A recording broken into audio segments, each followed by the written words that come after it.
वाली महामारी की। देखिए, देश में कोरोना के केसेस कम हो रहे हैं, मौत के आंकड़े भी कम हुए हैं, लेकिन अब कोरोना के साथ एक और जानलेवा बीमारी का खतरा बढ़ता जा रहा है। देखिए, म्यूकरमाइकोसिस या ब्लैक फंगस से मौत के मामले कई राज्यों में बढ़ रहे हैं। ब्लैक फंगस लोगों की आंखों की रोशनी छीन रहा है। राजस्थान की सरकार ने ब्लैक फंगस के बढ़ते मामलों के बाद इसे प्रदेश में महामारी घोषित कर दिया है। ऐसे में सवाल अब ये उठ रहा है कि ब्लैक फंगस से कैसे बचें, किन बातों का ख्याल रखा जाए जिससे ब्लैक फंगस के संक्रमण का शिकार लोगों को ना होना पड़े। ये रिपोर्ट देखिए। देखिए, कोरोना के बीच देश में एक और बीमारी म्यूकरमाइकोसिस यानी ब्लैक फंगस हर दिन बढ़ती जा रही है। राजस्थान में इस बीमारी के मामले लगातार बढ़ते जा रहे हैं। न केवल शहरी क्षेत्र बल्कि ग्रामीण एरिया में भी इस बीमारी की वजह से होने वाली मौत की संख्या में भी लगातार इजाफा देखने को मिल रहा है। हालात ये हो गए हैं कि जयपुर के सबसे बड़े ENT अस्पताल में इस समय केवल ब्लैक फंगस के ही मरीज अपना इलाज करा रहे हैं। इन बढ़ते मामलों की वजह से राजस्थान सरकार ने इसे महामारी घोषित कर दिया है। हरियाणा, तेलंगाना समेत कई राज्यों की सरकार पहले ही ये फैसला ले चुकी है। संकट के बीच राजस्थान सरकार ने ब्लैक फंगस को भी महामारी घोषित कर दिया है और इस घोषणा के बाद अब राजस्थान में कोरोना की तर्ज पर ही ब्लैक फंगस का एकीकृत और एक समान रूप से उपचार हो सकेगा। दवाइयों की कालाबाजारी पर रोक लग सकेगी और निजी और सरकारी अस्पतालों को ब्लैक फंगस का रिकॉर्ड भी रखना होगा। मेरे पीछे आप जो अस्पताल देख रहे हैं, जैन ENT अस्पताल जयपुर का, ये वो अस्पताल है जहां इस समय सबसे ज़्यादा ब्लैक फंगस के पेशेंट भर्ती हैं। 50 के आसपास पेशेंट इस समय भर्ती हैं और 20 पेशेंट यहां से ठीक होकर डिस्चार्ज हो चुके हैं। लेकिन सबसे बड़ी जो दिक्कत है इस बीमारी में कि जो इंजेक्शन लगने चाहिए, जो दवाइयां मिलनी चाहिए, वो पर्याप्त मात्रा में उपलब्ध नहीं हो पा रही हैं।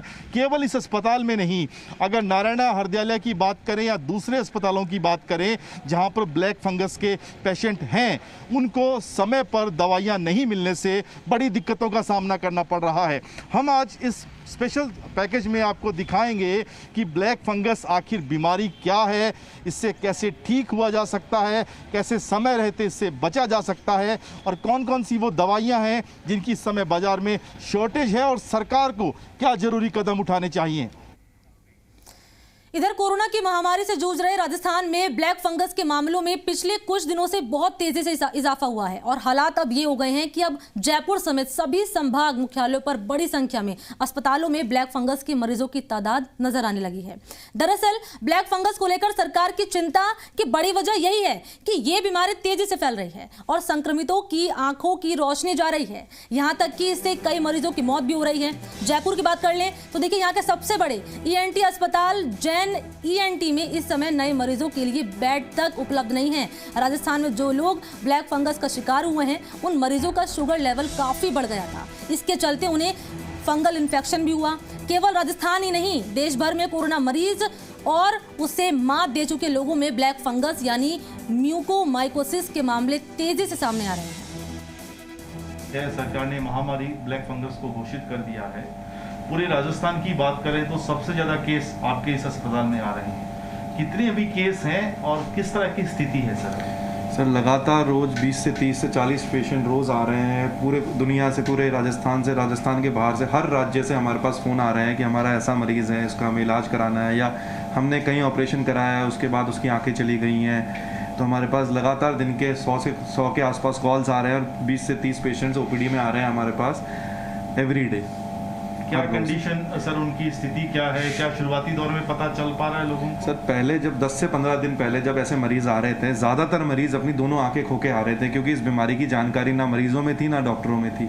उसके 5-7 दिन बाद परिस्थितियाँ थोड़ी बदली, जो लोग ज़्यादातर मरीज लगभग एक आंख गवा के आ रहे थे। बट अभी जो परिस्थिति है, 70% मरीज अपनी आंखें बचा के आ पा रहे हैं। मीडिया के दोस्तों के माध्यम से जानकारी फैलाई गई कि ये बीमारी के सिम्टम्स जब नाक से शुरू हो रहे हैं, नाक में पपड़ी जम रही है, चेहरे पे सुनपन आ रही है, चेहरे पे सूजन आ रही है, जबड़े में सूजन आ रही है, वो इस कंडीशन पे हमारे पास पहुंचने की कोशिश कर पा रहे हैं, जिससे कि हम उनकी आंखों की रोशनी बचाने की अथक प्रयास में लगे हुए हैं। क्या जो इंजेक्शन इसके लिए चाहिए, दवाइयाँ चाहिए, मिल पा रही है पर्याप्त? नहीं, अभी हमें बिल्कुल दवाई नहीं मिल पा रही है। ये सरकार के अधीन है। सरकार भी कोशिश कर रही है हमें दवाई देने की।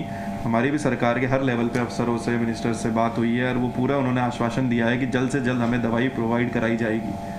लाइलाज नहीं है सर बीमारी, ये ठीक हो सकते हैं सर लाइलाज नहीं, ये बीमारी का डायग्नोसिस नहीं हो पाता। सबसे ख़राब बात है कि लोग या डॉक्टर्स या मरीज़ ये बीमारी के बारे में जान नहीं पा रहे कि इनको हो क्या रहा है। जैसे किसी की जांघ में दर्द हुआ तो पेशेंट डेंटिस्ट के पास पहुंच जाएगा, किसी की आँख में सूजन आई वो आई वाले डॉक्टर के पास पहुँच जाएगा, लेकिन इसका सही रास्ता लोगों को नहीं मिल पा रहा है क्योंकि नई बीमारी है, लोगों को डॉक्टर्स को इस बीमारी की जानकारी कम है। इस वजह से लोग अर्ली स्टेज पे पहले नहीं पहुंच पा रहे थे, बट अब पहुंच रहे हैं। तो देखिए, अभी आपने जयपुर का हाल जाना। अगर ब्लैक फंगस की प्रदेश में स्थिति की बात करें तो राजस्थान में अब तक 700 से अधिक ब्लैक फंगस के शिकार लोग हो चुके हैं। इनमें 100 से अधिक लोग ऐसे भी हैं जो ब्लैक फंगस की वजह से आंखों की रोशनी अपनी खो चुके हैं। जयपुर में ही करीब 148 लोग इससे पीड़ित हैं। जोधपुर की बात करें तो यहाँ पर 100 मामले अब तक सामने आ चुके हैं और 30 केस बीकानेर के हैं, बाकी अजमेर, कोटा और उदयपुर के हैं। केवल राजस्थान नहीं बल्कि महाराष्ट्र, गुजरात, मध्य प्रदेश, दिल्ली, पंजाब, हरियाणा के मरीज भी उपचार करवाने के लिए जयपुर आ रहे हैं। राजस्थान के मांडलगढ़ की रहने वाली रजिया जयपुर के जैन ईएनटी अस्पताल में अपना उपचार करवा रही हैं। रजिया को कोरोना हुआ था, लेकिन बिना शुगर की जांच किए ही उसे हाई फ्लो रेट दिया गया। ब्लैक फंगस की वजह से उसे एक आंख से दिखाई देना बंद हो गया। डॉक्टर सतीश जैन ने उपचार तो कर दिया है उनका, लेकिन रजिया की एक आंख उनको निकालने पड़ गई। क्या नाम है आपका? रजिया। कहाँ रहते हैं? काछोला। आपके कोरोना का इन्फेक्शन हुआ था कितने दिन पहले? 10-15 दिन। हाँ, इधर देखो मेरी तरफ। फिर आपको स्टेरॉइड की दवाइयाँ दी गई थी? हाँ, वो चार गोली इकट्ठी दी। 4.5 गोली दी थी। फिर कोई शुगर के चेक किया गया था? शुगर चेक करते थे? नहीं किया। अच्छा, पहले कोई डायबिटीज़ की बीमारी थोड़ी नहीं थी आप? नहीं। तो ये गाल पे सूजन और ये आंख में कब से हुआ? ये वो दवाई ली ना 5 दिन। नहीं, अभी कितने दिन से हो गए? दूसरे 7-8 दिन हो गए। अच्छा, इस आंख से दिखाई देता है? खुली नहीं सारी है तो ये तो दिख रहा। इससे बाई आंख से दिखता है बस? हाँ, दाई से नहीं दिखता? खुली नहीं दी अभी। ये तो खुली नहीं। तेरा को यहाँ आने के बाद शाम को दिखाया, स्टाफ ने कहा एडमिट हो जाओ, लेकिन हमने क्या कि हमने उस टाइम सीरियस लिया नहीं। हमने देखा हो सकता है कुछ और वो इंजेक्शन भी अवेलेबल नहीं थे, तो हम 2-3 दिन उसकी व्यवस्था करने में ये करने में हमने 3 दिन वो कर दी। फिर वापस जब हमारी प्रॉब्लम बढ़ी तो मंडे को हम खुद यहाँ आए और उन्होंने हमें एडमिट किया। ट्यूसडे को हमारा ऑपरेशन हुआ और कल स्थिति ऑपरेशन में बताया गया कि आँख बचा दी गई और कल स्थिति अभी दवाइयाँ चल रही है और आज पैकिंग खुल गया इंजेक्शन का ऑपरेशन। तो देखिए, अभी